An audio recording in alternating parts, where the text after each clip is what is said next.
Okay, let me move all this stuff out of the way so that I can show you what I'm talking about.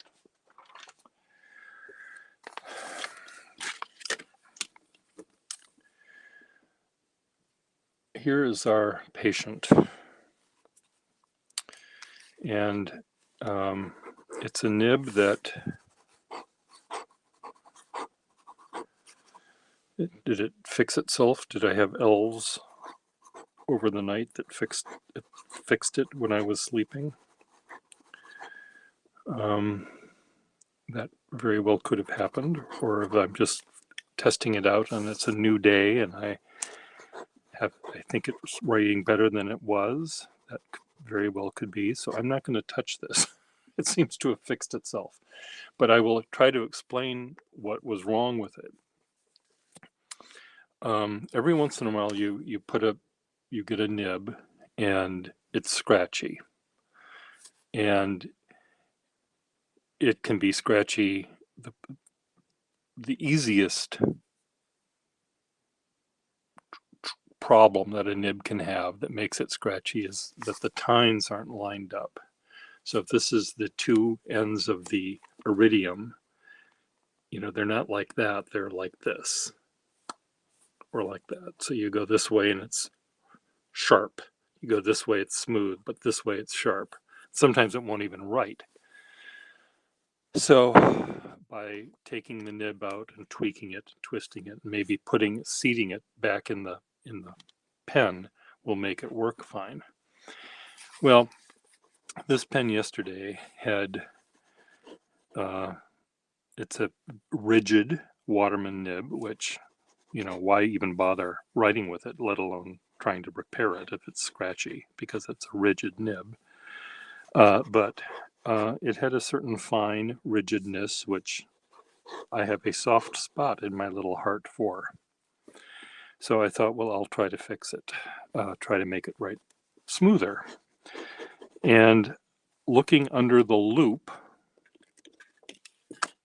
this thing is a loop, I discovered that the iridium tip, which is supposed to look like this, relatively spherical. Can I get a light bulb that actually functions here?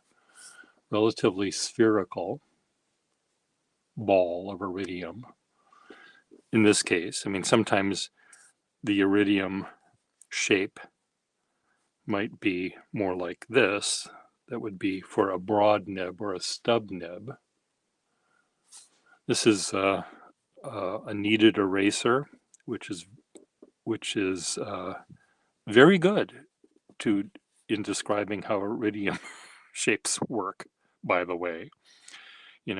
This would be the shape.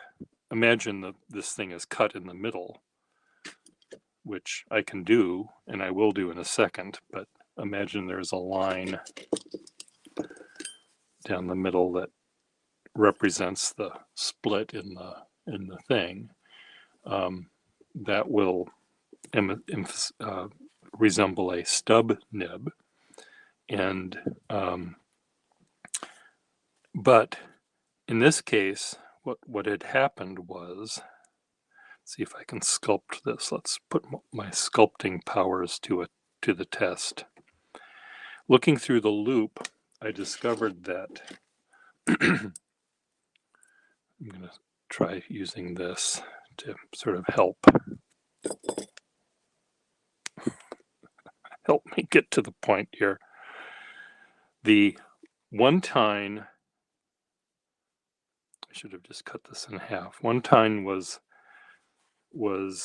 there was like a chip out of, here we go. It looks sort of like this. There was a chip out of this tine, and this tine was bigger. So there was a point where I could write perfectly fine because I was writing on just this part of the ball of iridium right here, where this and this were even, and there wasn't a sharp edge. But if I lifted the pen up a little bit, where this was hitting the paper and this was missing the paper completely. I mean, it would still make a line because this is magnified like 5 trillion times. So, but to make this pen write best, what I'd have to do is file this down, emery board this down using my smoothing paper, sandpaper, move this down, remove the iridium so that these were relatively or as close to being even as possible. And you end up, of course, you get to a point where you then end up having to sort of smooth both ends of it out, and you sort of rotate it around to sort of do whatever you can to smooth as much of it as you can out. And of course, the amount of iridium that's left on the nib is now halved from its original blob. But I have been able to make this write both this way and upside down. And there's a little tiny bit of a scratch because I think there's one little bit that could be smoother. But I think that happens, if I wrote entirely vertically like this, it would bother me and it would rip the paper and scratch the paper, but I don't write like that. I write like this. So this is fine. Flipping it over is fine. And so this was a save. And I was sort of surprised at how well it's writing this morning. Last night I was quite depressed at its inability to write, but I think I was in a bad mood. One of my neighbors needed some help.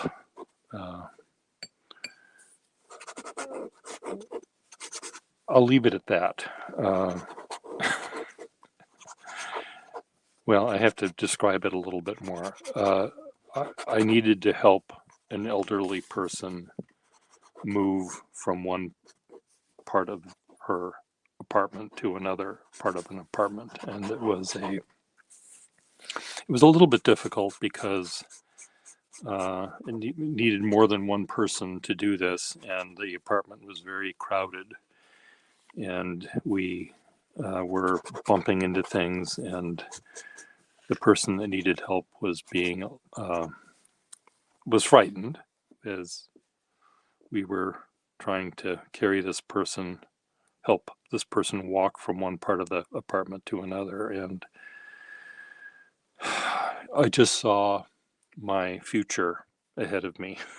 And that sort of put me in a mood. And I was thinking back to when my father was needing help and things like that. So I just ended up getting in a mood, and that was not the time to be fixing a pen.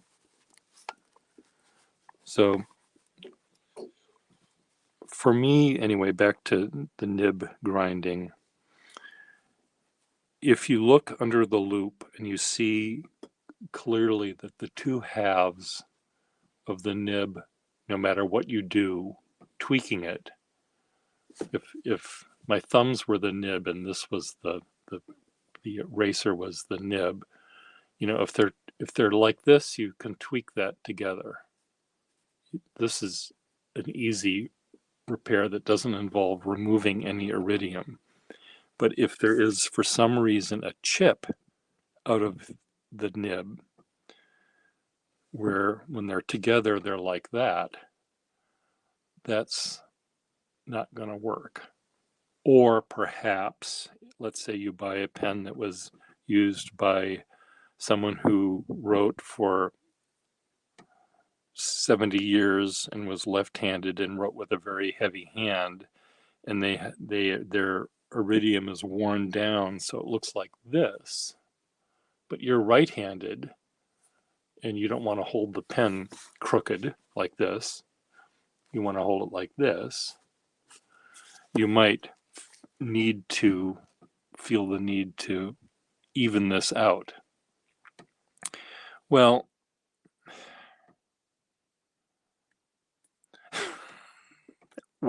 I'm trying to figure out how to word this. Don't find someone that writes like this, lefty or whatever, and trade the pen to them because it'll be perfect for them. Try not to. You can't put the iridium back when you remove it. Much of the time,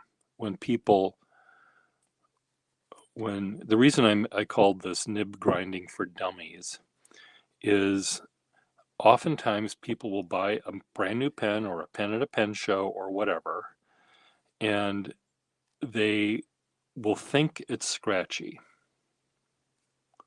Sometimes it is scratchy, and sometimes they just think it's scratchy. So what is the difference between thinking it's scratchy and it being scratchy? Well, first of all, any nib that's really, really, really fine is by its nature going to be scratchy-ish. And taking a nib that's beautifully fine and manufactured to be fine, and back in 1928, the Waterman nib tuner made it perfect for someone who wanted a fine nib, and they sold it to someone who wanted a fine nib, and that person wrote with it for 20 years. They died, their grandkids found it, sold it. It's a perfect pen, except the person that's trying it now thinks it's scratchy. It isn't. It's perfectly good. So they'll take a perfectly fine nib. I'm exaggerating this here. And this is a nib that would make grandma's twin sister, or her soulmate who exists in the world today. Here's the fine nib. Again, magnified 5 trillion times. Very, very fine point. Yes, it's going to be scratchy because there's like 2 molecules of iridium hitting the paper. And the buyer is going to say, oh, this is too scratchy. And rather than going to the next table and buying a different pen, they buy this pen, bring it over to the nib grinder, and the nib grinder, even if the nib grinder, the word grinding is just too nasty a word, but the nib tuner, we'll call them that, will take the emery board like this, emery paper and whatever, polishing cloth and a polishing stone, and they'll remove enough of the tip and give it to the buyer. And how does this feel? Oh, this is much better, thank you. Or can you do it more? And then you end up with a broad or a medium nib, and the fine nib is gone. Never, ever, ever will that fine nib, that beautiful fine nib, come back. And I was at a pen show once, and I was telling a dealer who had very beautiful pens, nice and shiny, all in a case. They all had certain markings to describe the kind of nib they had. And, there were some that were marked fine, and I tried to find, and I said, do you have any accountant nibs? And he said, yeah, I have them. I can never get them smooth enough. And I wanted to punch the guy in the face. What do you mean? You polish these nibs, these perfectly good nibs, because you can't leave them the way they're supposed to be? And my heart sank. Like, okay, you've just ruined. Not only did you ruin the accountant nib that I wanted to buy, and that maybe other people in the world wanted to buy, but you probably ruined every single pen in your entire display because you've castrated all of these pens. you've taken the little bite that they're meant to have, and you ruined them. Hello, someone got my joke. If it weren't so if it weren't so sad, I would laugh, but it's sad. Um, the only time that I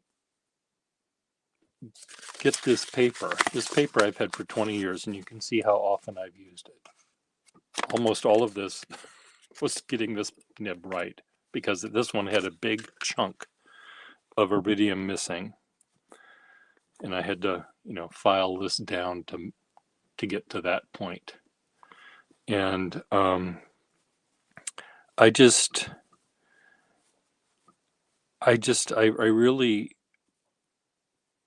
really don't want that to happen. At a pen show, you can find another pen or another nib. If you really like this Sterling Overlay Waterman, buy it, take the nib out, find a hard rubber one with teeth marks all over it that nib you like, and you swap the nibs. Done. And then you sell that nib that came out of the pen that you don't like. You put it in your box and use it somewhere else, or you sell it to someone else, or you trade it to the guy for some money off the pen you want. Because you can't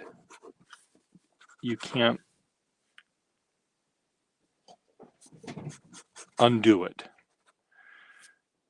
Now there are people that can buy a modern pen, and modern pens generally have way more iridium on them than they need, or way more tipping material, because they're made for people who want smooth pens.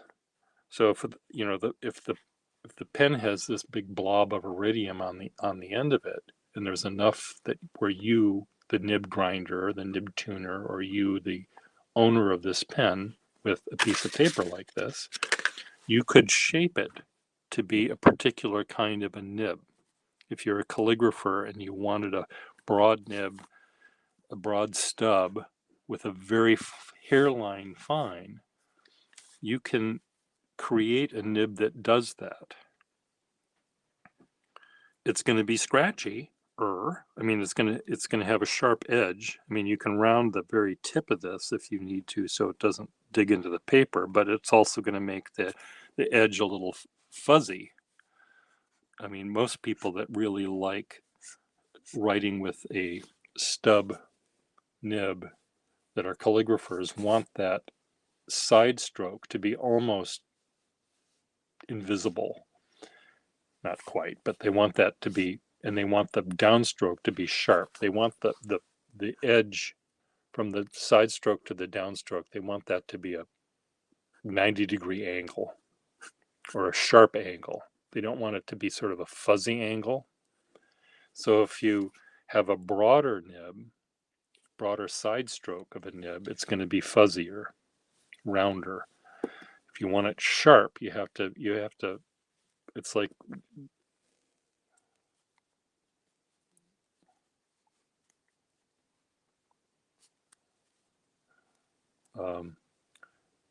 you want, if you think of the platinum parallel pens, they're just two pieces of metal, flat pieces of metal stuck together like this, and they're very sharp on the side stroke. But you're meant to hold the pen in a very specific way, so you're not digging into the paper. But so if you bought a big pen that has a big old blob of iridium on it, you can carve it and shape it to the way you want. When you buy an old pen,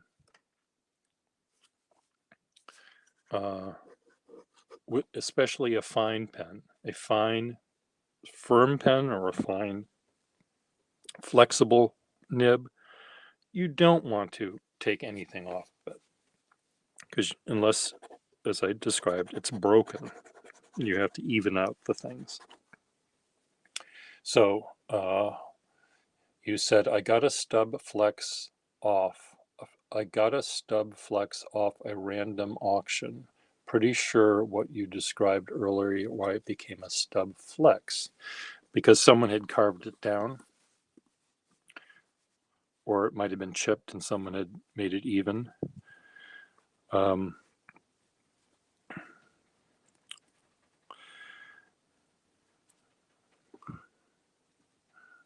You know, it's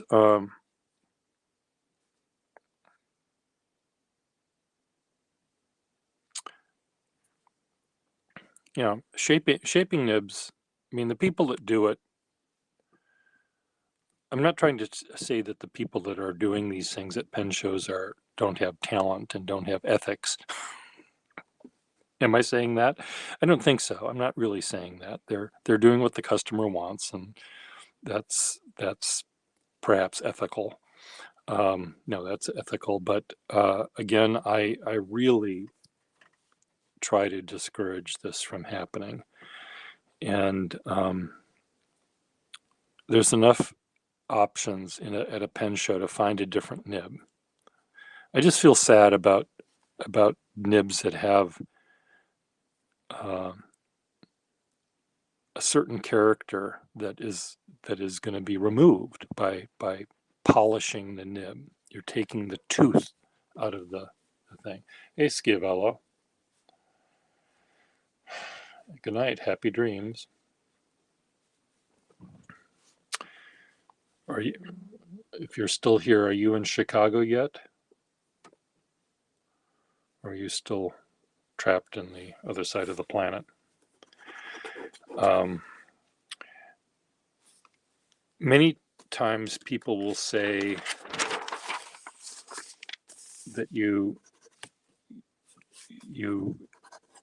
a nib will seem rough and you have to, wear it in, That's somewhat true, but more what happens is you get used to the nib rather than the nib change. The nib changes you rather than you changing the nib. I think that you learn, okay, this pen likes to go like this, so that's what I'm going to do to use it. Okay, trapped due to COVID. Yeah, I figured that. So the when you buy a pen that was used every day by someone who wrote angry letters to the newspaper every single day, and he had a very heavy hand, he or she had a very heavy hand, you might see a piece of iridium on the end of a nib that is somewhat worn down. It might be worn down. Let's say here's our ball of iridium. It might be worn down. Let's pretend for a second that all iridium started out as a sphere. It might be worn down so that one of the sides is somewhat flattened, because that's how you write with it for 50 years. And chances are, though, it will be rounded a little bit on all of those edges because it's worn. You don't always hold your hand exactly the same way. So it's probably going to wear down kind of smoothly all along. If you're dealing with someone who is a left-handed person and writes with a hook, it may be worn down, and you try to write with it, it may be worn down in such a way that that flat edge is this way rather than this way. It wants to write like that. Occasionally I find pens that are worn down almost completely, where the iridium is almost completely off. There's like 3 molecules of iridium on either side, 3 atoms of iridium either side of on each tine. And they're sort of on their last legs, but they still have some life in them. They might also be kind of scratchy because they're sort of worn down so much.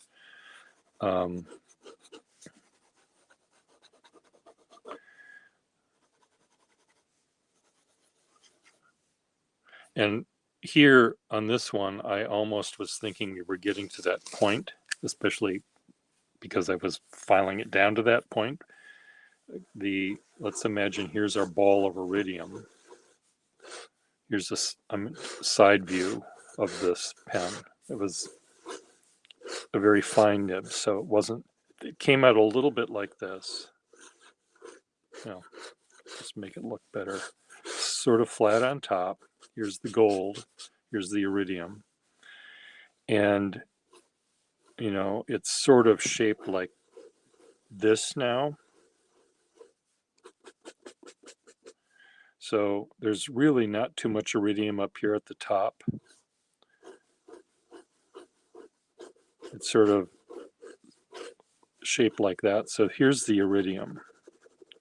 Now, when you get to that point, it's sort of, you really have to hold the pen only in one particular angle to make it really work well, because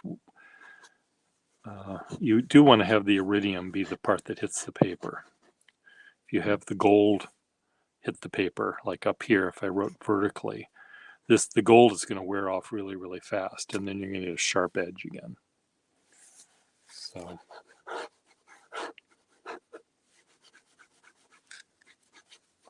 well, you should start playing tennis.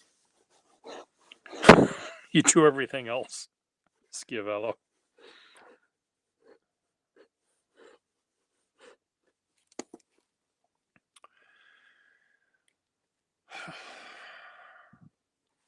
Today, I get to go to the dentist to have some work done, and that's my morning. And then I'm gonna have lunch with a friend, I think, and then I'm going to come back home and work.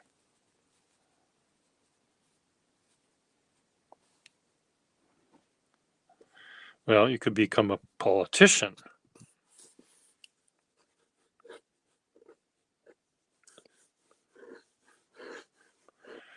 It is fucked up. This nib is almost okay. I mean, I think if someone wanted a fine, rigid nib, this is perfect for them. It does. It's rigid, but there's a little bit of give, as you can see, which is nice. It's smooth enough. On this paper, it's especially smooth. I think last night I was writing on paper that was less smooth, and that was putting me in a bad mood, on top of having to deal with my neighbor. And I was happy to help her.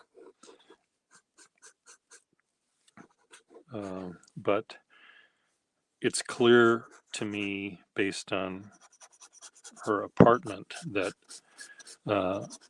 she really needs to. There was a lot of things that we had to move to be able to move her from one room to the other, and it was a hazard.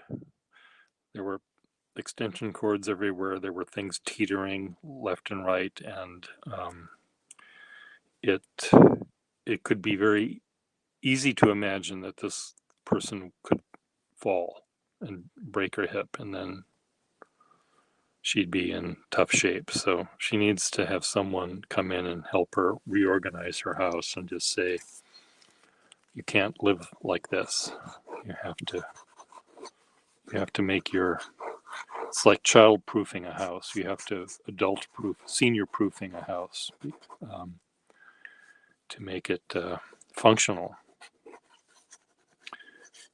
Because there's be some point when, if she falls or something, she won't be able to get up, and she won't be able to call someone for help, and she'll be stuck. Luckily, she had her phone with her, and she was able to get help. So, and I was here able to help her.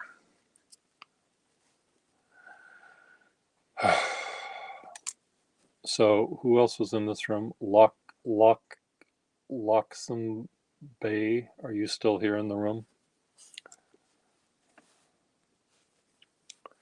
So Schiavello, you have nice dreams. I'm not kicking you out or anything. You can stay as long as you like. I just, I'm happy to hear that you're okay. We were wondering about you.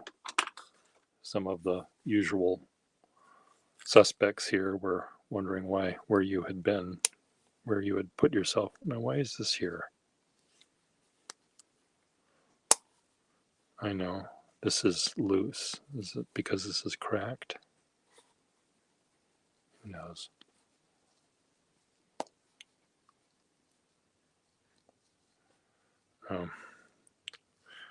Well, I was going to say you can take a boat, but that's not going to work, is it?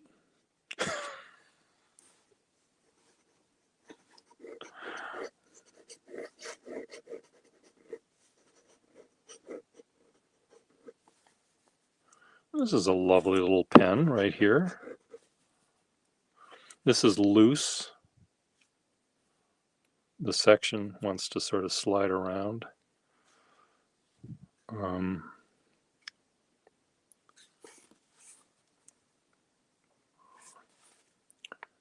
So a pen repairman fix for these is to put a little tiny piece of tape or something on the edge of this thing to make it tight. You're not harming the pen by doing that. You're allowing the pen to retain its Eleanor.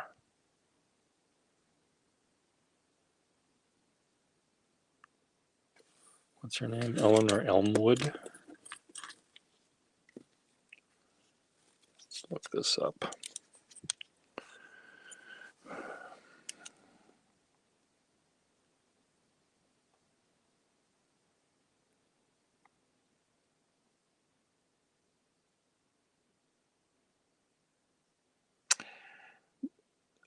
Blomberg, Eleanor Blomberg, and then there's an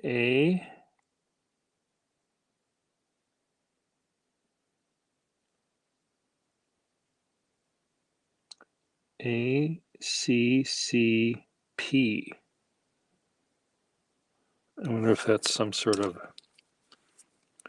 it's right next to this thing. I don't know if this is worn off or if there was another name under here that was smoothed out and then re-engraved.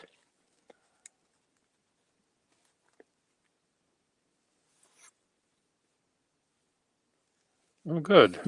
Well, I'm glad you're doing good work. You should hide in one of the shipping containers. Oh, that's a boat, though. So you're not going to be able to do that, you and your boatophobia that you've got going.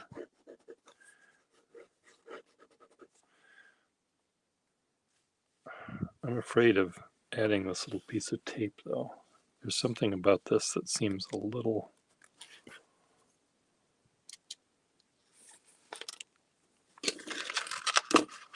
How's Friedrich doing? I haven't heard from him either, and I've sent him a couple of notes, but he doesn't get back to me. So again, I was worried.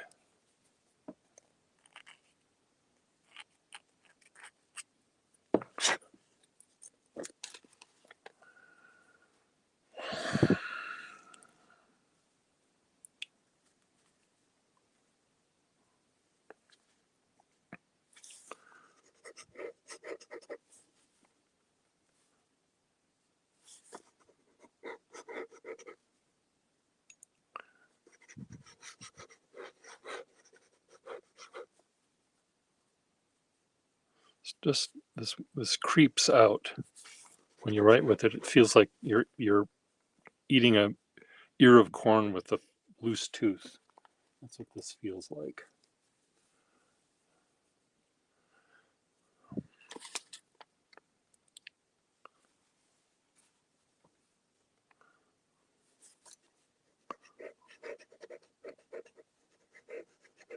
See, this is a nib that someone might buy at a pen show and say, this is too scratchy.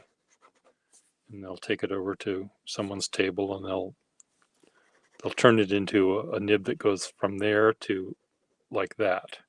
And it won't be scratchy, but it won't make a, oh, you're not even seeing what I'm doing here. They'll take the bite out of this nib.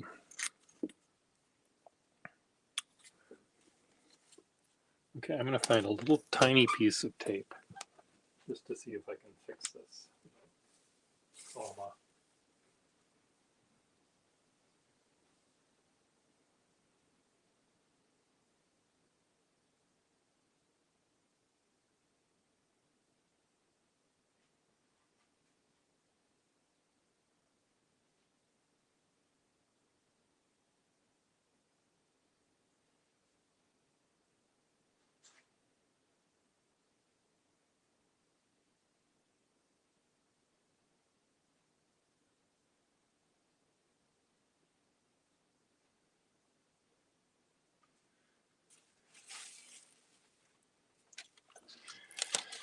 This is a piece of label paper, sticky paper.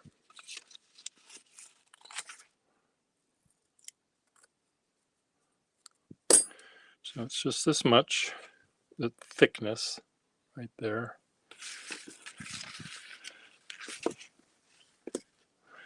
And what I do is I just set it so it overlaps the thick part.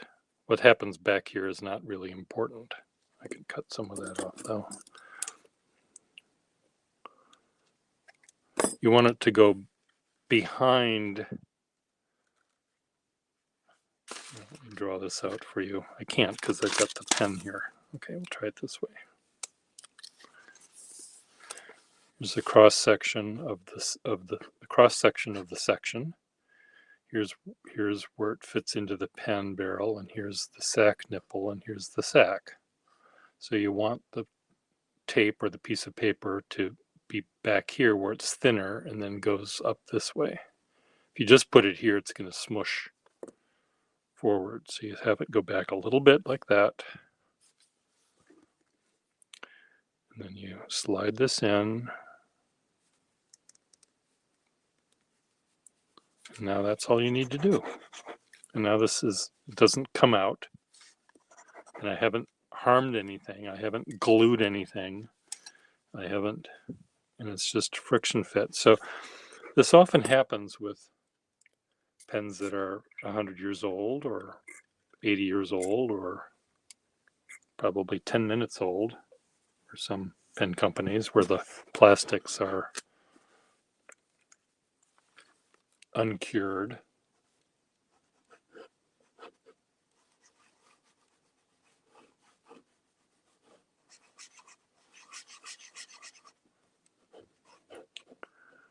So now it's working. This can be yours, Eleanor. What's her name again? Blomberg.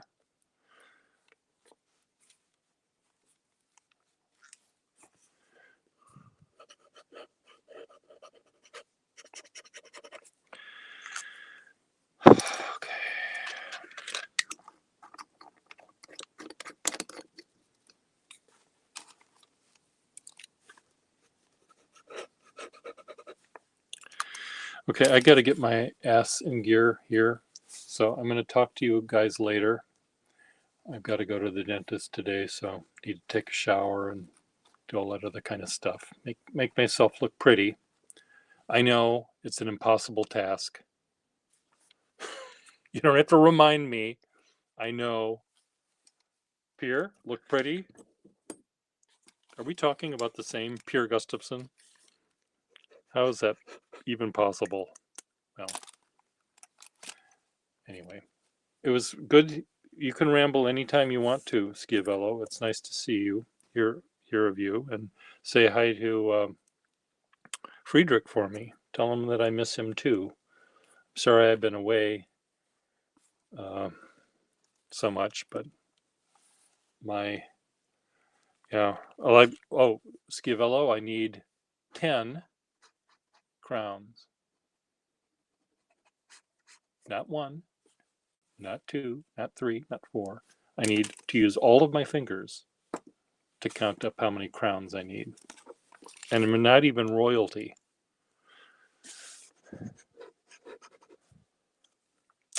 I want a tiara on this tooth, and I want a diadem here. Can I get a diadem? Bye.